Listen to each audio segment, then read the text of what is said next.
पंतप्रधान नरेंद्र मोदी हे शरद पवारांवर अजितदादा पवार यांच्या देखत थेट टीका करतात आणि अजितदादा पवार काही बोलत नाही. इतकंच नाही तर शरद पवार जिथे जिथे सभा घेत आहेत तिथे तिथे आपण उत्तर सभा घेतलीच पाहिजे असा सुरुवातीला जो दादा इरादा होता तो आता त्यांनी बोलून दाखवलेला की आता सभा आम्ही उत्तर सभा घेणार नाही आणि तुमचा फोटो नाही लावू देत तुम्ही तर आता आम्ही यशवंतराव चव्हाणांचा फोटो वापरू एवढं बोलून दादा गप्पगार झालेले आहेत. कारण की त्यांची भाजपच्या नेत्यांनी देखील फार मोठी अडचण करून ठेवलेली आहे आणि ती नेमकी काय अडचण करून ठेवलेली आहे आणि अजितदादा पवार हे वारंवार का आजारी पडत आहेत. आता तर त्यांना डेंग्यू झालेला आहे आणि मग ते बारामतीला त्या कारखान्याला शुभारंभ प्रसंगी ते मोळी टाकायला देखील जाऊ शकलेले नाही. या संबंधी आता अजितदादा पवार हे यानंतरच्या राजकारणामध्ये काय भूमिका घेत आहेत या संबंधी आपल्याला थोडक्यामध्ये बोलायचं आहे. आणि ते बोलत असताना शरद पवार हे पुन्हा एकमेव आव्हान मानून राजकारण कसं फिरवलं जात आहे या संबंधी देखील आपण बोलणार आहोत. नमस्कार, जय महाराष्ट्र. मी डॉक्टर अनिल फळे.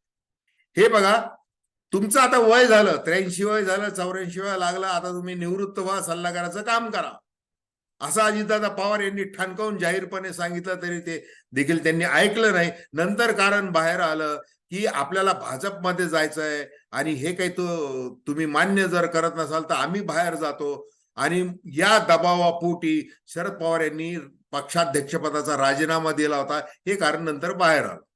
आता परवा ज्या वेळेला पंतप्रधान नरेंद्र मोदी शेतकरी मेळाव्यामध्ये शिर्डीला बोलत होते त्यावेळेला त्यांची गाडी घसरली ती शरद पवार यांच्यावर.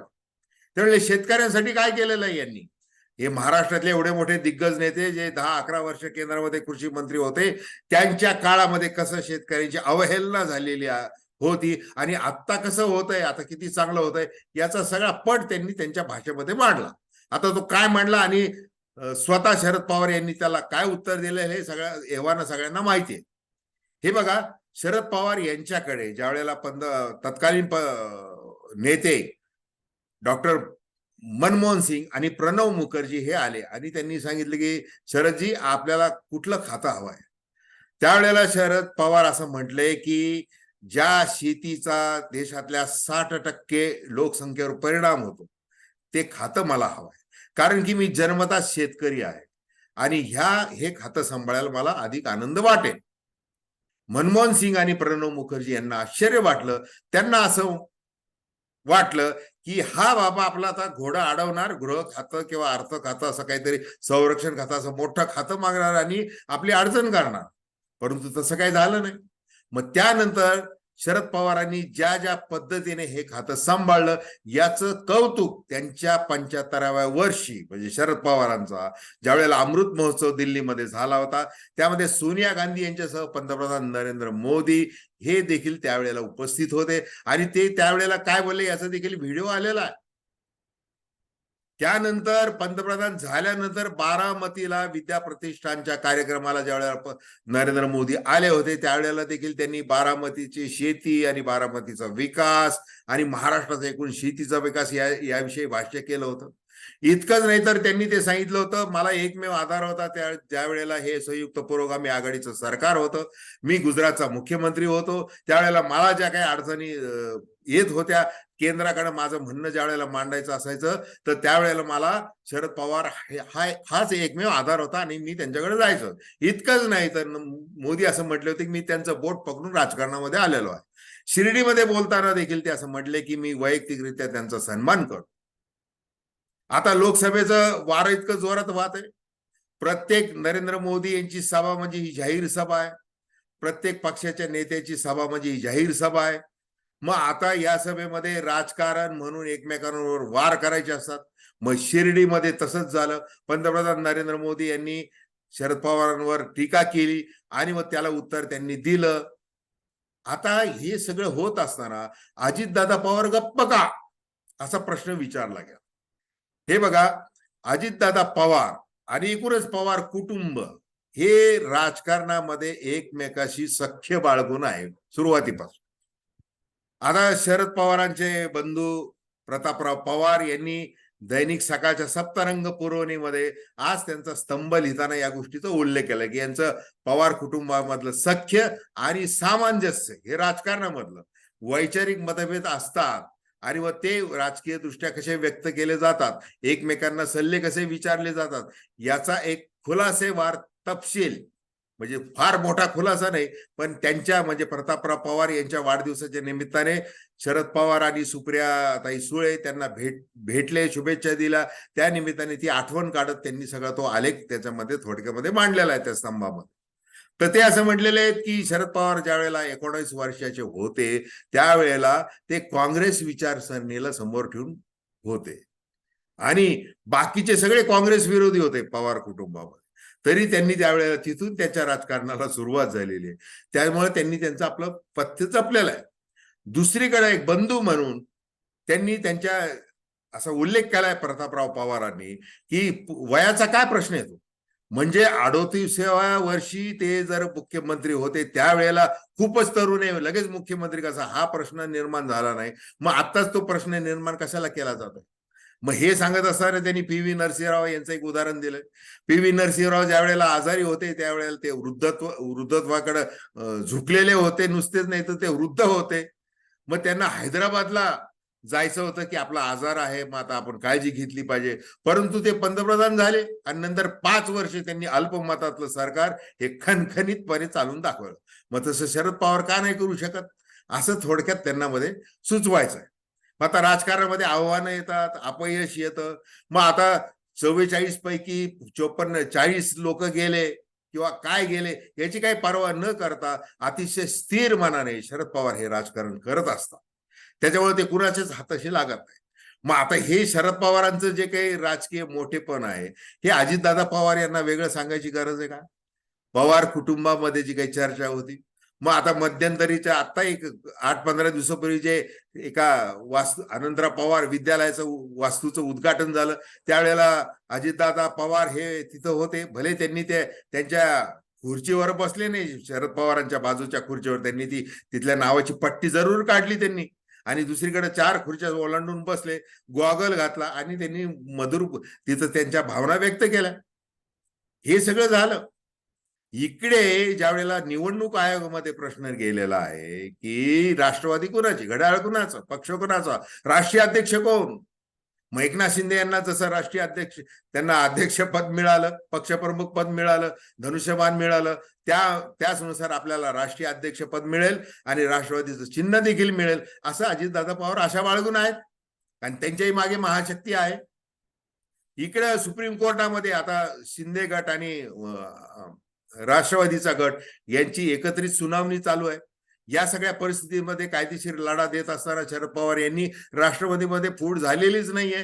हे फक्त 9 जण गेलेले, त्यांच्या विरुद्ध उलट आम्ही विधानसभा अध्यक्ष यांच्याकडे अपात्रताची नोटीस पाठवलेली आहे, त्यांनी त्यावर निर्णय घ्यावा म्हणून सुप्रीम कोर्टाला त्यांनी विनंती केलेली आहे. ह्या सगळ्या परिस्थितीमध्ये ज्या वेळेला आपण कार्यकर्त्यांसमोर जातो, लोकांसमोर जातो, त्यावेळेला नेमकं बोलायचं काय. आज जसं एकनाथ शिंदे यांची तोफ डागली जाते उद्धव ठाकरेंवर, तसं अजितदादा पवार यांची तोफ ज्या वेळेला शरद पवारांवर डागली गेली, ज्यावेळेला त्यांनी ते सोडलं होतं 1900 त्यावेळेला बंड त्यांचं केलं आणि सरकारमध्ये ज्यावेळेला ते सामील झाले त्यावेळेला अजितदादा पवारांनी जे काही शरद पवारांवर जी टीका केली ती काय केली की तुम्ही ऐन वेळेला भाजपची कसा संघ म्हणजे ठरवता आणि कसं ऐन वेळेला माघार घेता आणि त्यातले त्यात माझं कसं मरण होतं, मी काय कोणाच्या पोटी जन्माला यावं हे काय माझ्या हातात होतं का. म्हणजे थोडक्यात काय, मला मुख्यमंत्री तुम्ही होऊ दिलं नाही, अनेकदा संधी आली तरी, त्याच्यामुळे मला हा निर्णय घ्यावा लागतोय आणि मी एवढे मोठे आमदार घेऊन जातोय, हे असं त्यांनी सांगितलेलं होतं. मग आता हे बघा, राजकीय ईर्ष्या, आकांक्षा, महत्वाकांक्षा ह्या सगळ्यांनाच असतात. तसे अजितदादा पवार यांना असू नयेत का, तर ते जरूर असाव्यात. परंतु आपण ज्यांच्या छत्रछायेखाली एवढे वाढलो घडलो त्यांच्या तिथे आपण असं काही प्रतारणा करणं कितपत योग्य असं लोक त्यांना विचारायला लागले. मग आता शरद पवारांवर नेमकी टीका काय करायची आपण. आता त्यांनी आपल्याला नाकारलं, त्यांनी आपली मोठी उपेक्षा केली, हे सगळं जरी आहे, हे बोलून झालं, आता पुढे अजून काय बोलणार आहेत. मग ते पुढे बोलायला काहीच नाही. म्हणून अजितदादा पवार यांनी असं काही दिवसांपूर्वी सांगितलं की आता आपण उत्तर सभा काही घ्यायच्या नाही त्यासाठी, म्हणजे जे ते येवल्याला घेतली, जळगाव, बीड, इकडे तिकडे घेतल्या सुरुवातीच्या काळामध्ये. परंतु आता शरद पवार हे मराठवाडा, पश्चिम महाराष्ट्र, विदर्भ, कोकण, मुंबई हे सगळीकडे फिरतात आहे, संघटन करतात आहे आणि त्यांना चांगला प्रतिसाद देखील मिळतोय. दुसरीकडे त्यांचं स्थान बळकट होत चाललेलं आहे. म्हणजे इंडियामध्ये जी काही आघाडी आहे त्याच्यामध्ये त्यांचं स्थान बळकट होत चाललेलं आहे. मग आपण टीका काय करणार? आता त्यांनी सांगितलं की माझा जर फोटो वापरला तर मी न्यायालयामध्ये जाईन.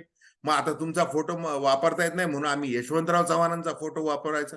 मग आता यशवंतराव चव्हाण शरद पवारांचे कोण? तर ते राजकीय गुरु. म्हणजे हे सगळं जे आहे, आणि शरद पवार यांनी एक जाहीरपणे जे सांगितलेलं आहे की केवळ ईडीच्या धाकाने हे भाजपकडे गेलेले आहेत आणि त्यातच तथ्य आहे. आता हसन मुश्रीफ हे परवा बोलताना एकदाच बोलून मोकळे सुद्धा झालेले. ते म्हणले भाजपमध्ये त्या सत्तेमध्ये जर आम्ही सामील झालो नसतो तर भाजपने मला आतमध्ये टाकलं असतं, असं हसन मुश्रीफ म्हटलेलं आहे. म्हणजे यानं त्या प्रकारे कबुली दिली जायला लागलेली. आता ही तांत्रिक लढाई जी राजकीय जे आहे कायदेशीर ते कोण जिंकतंय वगैरे हा भाग अजून वेगळा आहे. परंतु शरद पवार हे न हरणारं व्यक्तिमत्व आहे राजकारणात. आणि ते नेहमी म्हणतात की राष्ट्रवादीचा चेहरा कोण? आश्वासक चेहरा शरद पवार. माझ्या मागे किती आमदार आहेत? 0 आमदार, हरकत नाही. पुन्हा कामाला लागायचं, पुन्हा कामाला लागायचं, लोकांना कामाला लावायचं. म्हणजे गेल्या काही दिवसांमध्ये त्यांच्या जेवढ्या सभा झाल्या त्यामध्ये त्यांना एकदम सकारात्मक प्रतिसाद मिळालेला आहे. मग आता पंतप्रधान नरेंद्र मोदी हे वैयक्तिकरित्या सन्मान करतात शरद पवारांचा. अजितदादा पवार हे उत्तर सभा घेत नाही. हे सगळं नेमकं काय चाललेलं आहे हे सगळ्यांनाच संभ्रमात टाकणारं आज देखील आहे, हे लक्षात घ्या.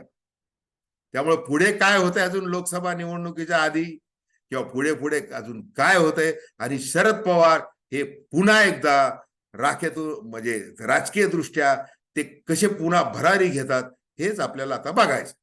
बरं हे बघा, मी काही शरद पवारांचा समर्थक नाहीये.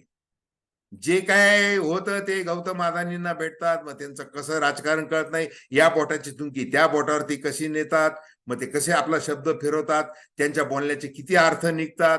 अगदी रोहित पवार देखील म्हणतात की राजकारणामध्ये ते काय निर्णय घेतील हे लवकर कळत नाही, हा त्यांच्यामधला आम्हाला दोष वाटतोय. हे असं सगळं बोलत तर त्याबद्दल आपण बोलत असतो. तर धन्यवाद. हा व्हिडिओ आपल्याला आवडला असल्यास अवश्य शेअर करा, सबस्क्राईब करा आणि आपल्या प्रतिक्रिया अवश्य नोंदवा. धन्यवाद.